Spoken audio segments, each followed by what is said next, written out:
verso 3. E o texto nos diz assim: porque o Senhor tem piedade de Sião, terá piedade de todos os lugares assolados dela, e fará o seu deserto como Éden, e a sua solidão como o jardim do Senhor. Regozijo e alegria se acharão nela, ações de graças e som de música. É interessante que o profeta Isaías, ele fala isso ainda dentro do contexto do exílio babilônico, e ele fala que ao voltarem para Jerusalém, ao voltarem para a terra de onde eles haviam partido, o Senhor faria com que o deserto em que se achava Jerusalém se parecesse com o jardim do Éden, e que dentro de Jerusalém, reconstruída, reformada, estariam ali encontrando alegria, júbilo e som de música. Os manuscritos do Mar Morto, alguns manuscritos, eles trazem um acréscimo ao final desse texto, dizendo que ações de graças e som de música, e o pesar e os suspiros fugirão, que a tristeza, ao encontrar o som da música, ela fugiria. Eu fico pensando, por que ter uma orquestra em uma igreja? Por que ter instrumentistas? Por que ter pessoas dedicadas à música em uma igreja? E aqui eu gostaria de colocar alguns motivos. Primeiro deles, para contribuir para a formação dos músicos. Impulsionar e estimular o aperfeiçoamento técnico dos músicos também. Realizar e participar no culto de adoração da igreja. Realizar concertos e intercâmbios com outras instituições, desde que esses concertos contribuam para preservar os valores e apresentar as verdades da Igreja Adventista do Sétimo Dia. E por último,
até Deus.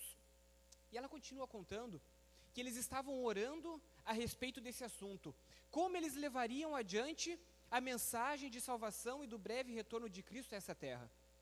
Passado alguns dias, ela teve um sonho, e nesse sonho ela relata no livro Evangelismo, página 498, ela diz que parecia estar em uma reunião de um conselho, onde se discutiam exatamente esses assuntos a respeito da pregação do Evangelho em grandes centros.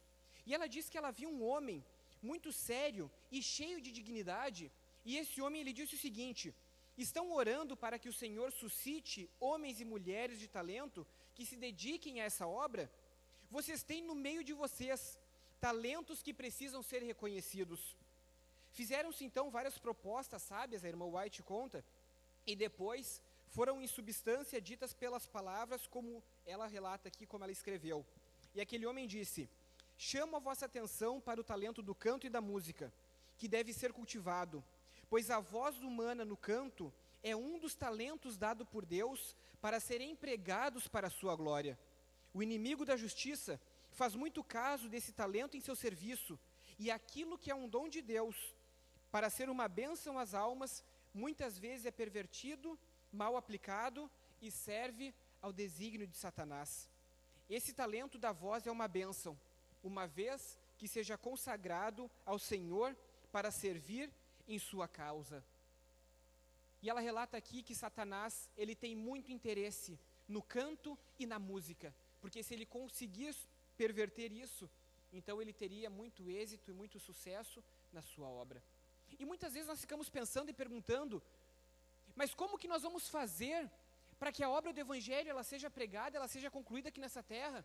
Como vamos fazer para evangelizar um grande centro, para evangelizar o bairro que nós temos, um bairro elitizado, o centro de Porto Alegre?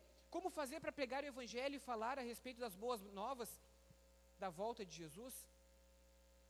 E ela fala aqui que nós temos grandes talentos aqui dentro, no nosso meio, e nós devemos usá-los.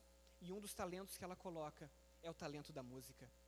Por isso a importância de nós termos músicos, termos uma orquestra, porque isso chama a atenção das pessoas para o verdadeiro Evangelho da volta de Jesus Cristo. Educar nós, membros e irmãos, músicos ou não, para nós adorarmos e reverenciarmos o nosso grande Deus.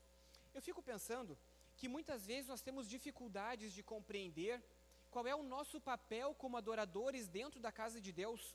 Há um tempo atrás, preparando o sermão a respeito do culto, da importância dos cultos, eu me deparei com um texto do Guia para Ministros que fez eu mudar totalmente a visão que eu tinha de culto e de igreja. E nesse livro, Guia para Ministros, na página 127, é colocado o seguinte: costumamos pensar em adoração, um culto de adoração, como consistindo no pastor como agente, em Deus como inspirador e a congregação como auditório. O pastor está aqui falando, Deus inspira o pastor para que fale para a congregação. E na verdade, o culto legítimo, continua dizendo, consiste na congregação como protagonista, como agente, o pregador como inspirador e Deus como auditório. Muitos cultos públicos a Deus consistem em louvor e adoração, e cada seguidor de Cristo deveria envolver-se nessa adoração. Assim, diz o texto, para cada adorador, a adoração se torna um evento participativo. E é aqui que eu quero chamar a atenção de você nessa manhã. Você não veio participar de um culto, você veio prestar culto a Deus.